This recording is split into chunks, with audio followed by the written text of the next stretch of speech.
उधर तुर्की ने अपने नए और खतरनाक आत्मघाती ड्रोन की झलक पहली बार दुनिया को दिखाई, जिसे ईरान के घातक ड्रोन शाहिद 136 का जवाब माना जा रहा है, जो हाल के दिनों में यूक्रेन के लिए बड़ा सिरदर्द साबित हुआ है, क्योंकि इसकी मदद से किए गए हमलों से रूस की सेना ने उसके कई शहरों में ऐसी तबाही मचाई कि ज़ेलेंस्की की फौज के साथ ही वहां के लोग भी दहशत में आ गए। मतलब ये कि यूक्रेन युद्ध में ईरान के घातक ड्रोन ने अपना ऐसा लोहा मनवाया कि तुर्की को ड्रोन के बाजार में अपनी बादशाहत खतरे में पड़ती दिखने लगी। इसीलिए उसने बगैर देर किए अपने नए आत्मघाती ड्रोन डेली की ताकत का प्रदर्शन कर दिया, जिसका एक वीडियो भी जारी किया गया और दावा किया गया कि ये आत्मघाती ड्रोन तेज तर्रार भी है, ताकतवर भी है और बेहद खतरनाक भी है। यानी इसने एक बार उड़ान भर ली तो फिर टारगेट की तबाही तय है। चाहे दिन हो या रात, सर्दी हो या गर्मी, किसी भी तरह का इलाका हो, हर जगह तुर्की का ये ड्रोन अपनी मांद में छिपे दुश्मन का शिकार करने की ताकत रखता है। और तुर्की का दावा है कि कई दौर के परीक्षण के दौरान ये कामिकाज़े ड्रोन अपनी काबिलियत को साबित भी कर चुका है, जिसका वजन महज 3 किलो है। ऐसे में इसे आसानी से जंग के मैदान तक पहुंचाया जा सकता है। ये ड्रोन अपने साथ 13 किलो विस्फोटक लेकर उड़ान भरने की ताकत रखता है, लेकिन ये बम नहीं बरसाता है, बल्कि खुद एक बम की तरह है जो दुश्मन के ठिकाने पर गिरकर उसे तबाह कर देता है। इस ड्रोन को एंटी जैमिंग डिवाइस से लैस किया गया है, मतलब दुश्मन की एंटी ड्रोन गन इसका बाल भी बांका नहीं कर पाएगी। साथ ही ये ड्रोन करीब 75 मिनट तक उड़ान भर लेता है और 85 किलोमीटर की दूरी तय कर सकता है। और तुर्की का ये नया ड्रोन करीब 12,000 फीट की ऊंचाई पर उड़ान भरते हुए दुश्मन के इलाके में दाखिल होता है, जबकि करीब 500 फीट से लेकर 1500 फीट की ऊंचाई से टारगेट पर सटीक हमला कर सकता है। और तुर्की ने ऐसे समय में इसकी झलक दुनिया को दिखाई जब रूस और यूक्रेन की जंग 9वें महीने में एंट्री ले चुकी है। और इस दौरान तुर्की के बारकताश TB2 ड्रोन ने यूक्रेन की सेना का बहुत साथ दिया।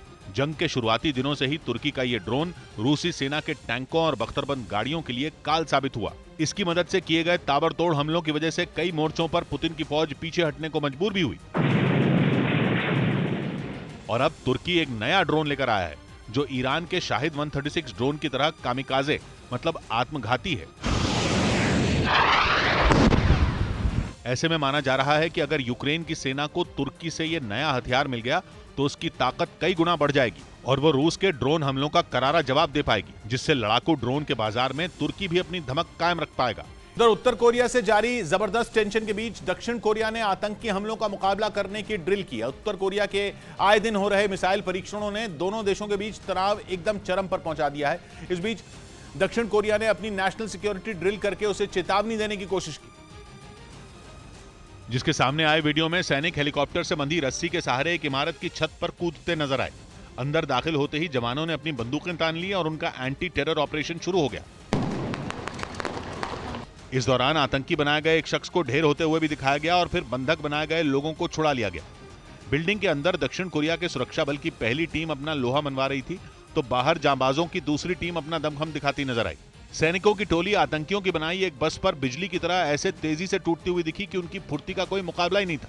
ड्रिल में दक्षिण कोरिया के सैनिकों ने इस बात की भी प्रैक्टिस की कि अगर जहरीली गैस का हमला हो तो किस तरह से उससे निपटा जाएगा। महाराष्ट्र के अंबरनाथ से हैरान कर देने वाला एक वीडियो सामने आया। वहां सड़क से गुजर रहे मोटरसाइकिल सवार जलते पटाखों पर गिर गए। बाद में ये वीडियो सोशल मीडिया पर वायरल हो गया, जिसमें एक मोटरसाइकिल जलते पटाखों पर गिरती नजर आई। इस घटना का जो वीडियो सामने आया उसमें कुछ लड़के बीच सड़क पर आतिशबाजी करते दिखाई दिए।